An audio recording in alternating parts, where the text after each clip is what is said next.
On behalf of all the leadership in this constituency, we are launching this very important project that will benefit our community and the learners in Panykworo Primary School. Hello, we are here today in Panykworo in the northern part of Uganda, Gulu.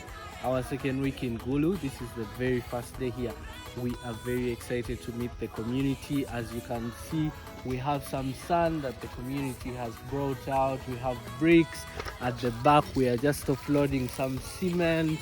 The community is really excited. They've come out, the young people, the old people. I'm very excited for the hub that we are going to put here.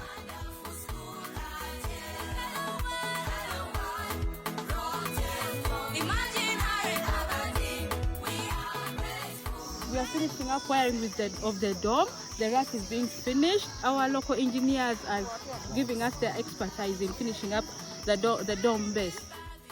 As Rock Telecom, we've come to connect the internet to Panykworo.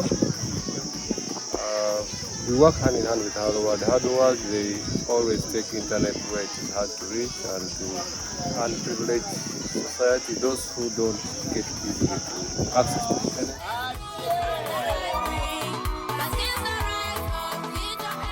Thank you so much, Hello World. Thank you so much, Aberdeen. Thank you so much, Rock Telecom, for supporting community members right here in Panykworo. We love you.